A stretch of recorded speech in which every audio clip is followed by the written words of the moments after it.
If you have a moderate amount of data, then it becomes a question of whether it's better to assume a model. Should we assume that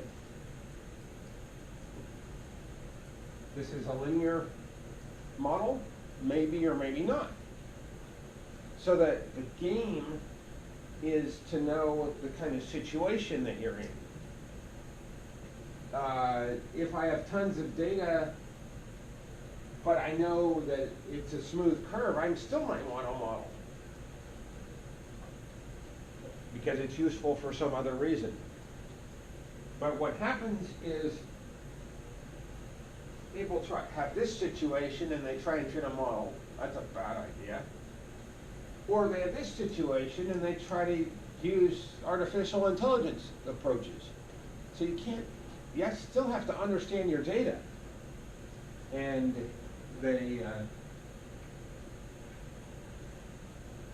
artificial intelligence approaches have assumptions as well. So the neural network stuff is relying on statistical models to do their fitting. In the end, it doesn't matter what their parameter estimates are.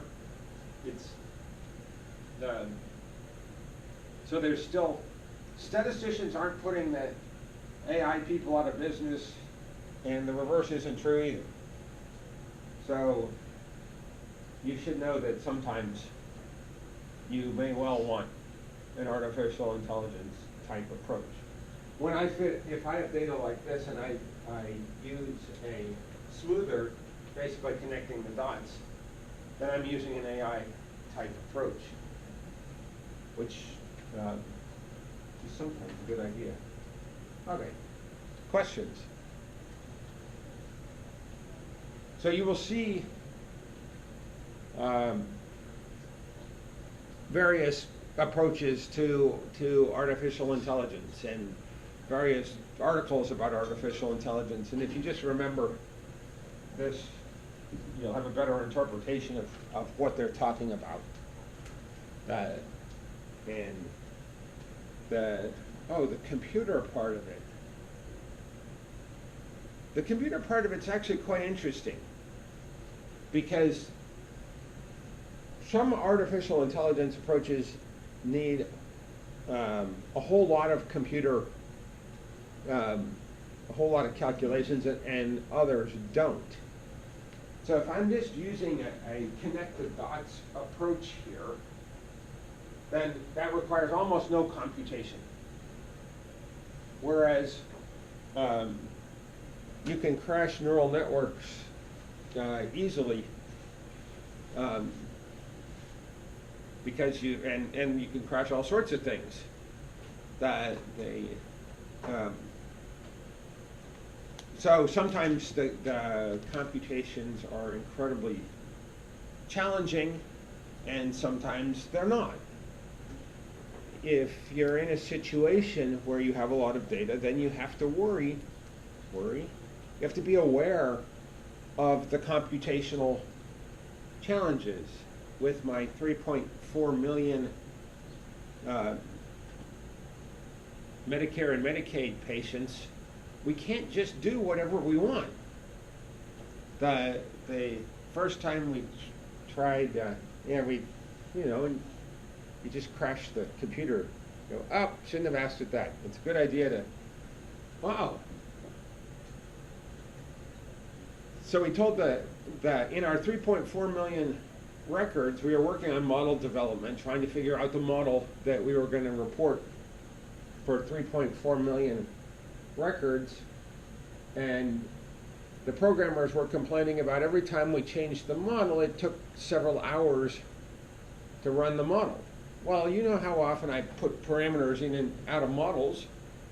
If it's going to take 2 hours every time I add a parameter or do something else, that's not a good situation. So I finally said, it's taking, they didn't tell me it was taking 2 hours. When they told me it was taking 2 hours, I said, well, just take a random sample of 10% of the data or 1% of the data.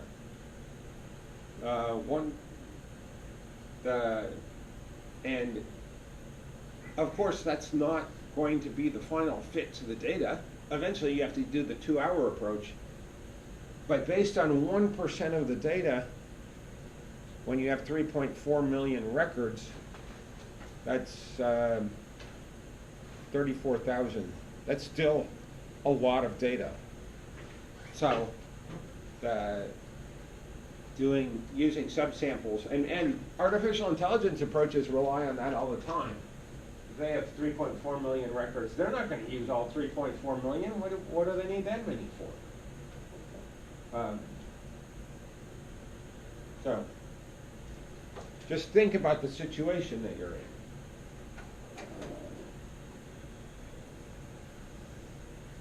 in. Yeah. Questions?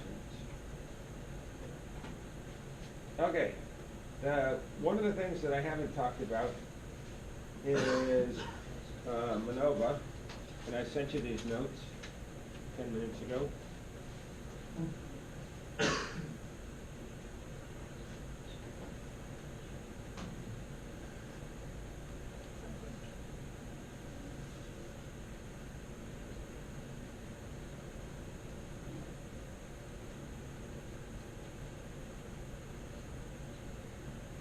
MANOVA notes.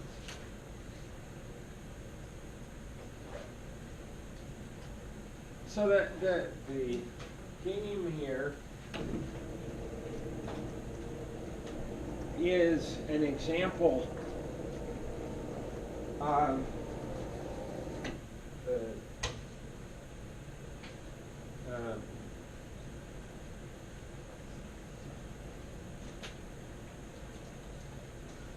what am I going to call this little tidbit of information I'm going to give you? This is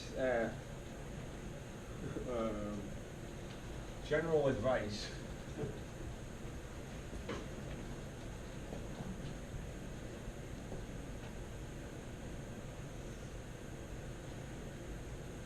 If possible, you want one p-value for your entire data set. Of course, that's not always possible, but in general, one p-value solves all sorts of problems.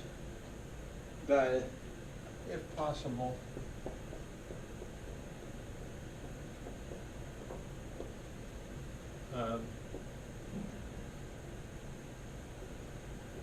generate one p-value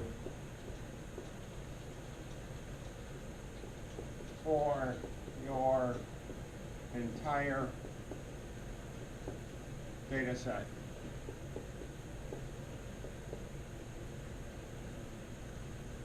This is H naught, nothing is going on, versus the alternative H naught, something is going on. As my kids would say, that's an oversimplification. But basically that's what you want. Because the way that p-values work is 1. As soon as you combine hypothesis tests, you have to deal with false positives and what you use as a cutoff, and goes on and on and on and on. The multiple comparisons issue. So in general, if you can generate one p-value for the whole data set, then that's better. If that p-value is small, then you move on. This is the basis of lots of statistics. If that p-value is not small, then you don't move on. And you say, well, nothing's happening in my data, which can be very frustrating. But in general, if you have this, usually that p for reasonable sized data sets, that p-value is almost always small. it's rare that it really comes out to be 0.4. But it's a great place to start. And if you want to head off the statistical reviewers of your papers, if you can do an overall p-value for the whole thing, then you sort of win. Because pretty much you can do whatever you want. The statistical theory says, as long as you get a small p-value here, you can do as many tests after that. That's the least significant difference approach to multiple comparisons. So try to get an overall p-value. And if you don't get an overall p-value, but you could, then a statistician or others reviewing your paper are going to say, hey, you can do multivariate analysis of variance, which is MANOVA, and you didn't do it.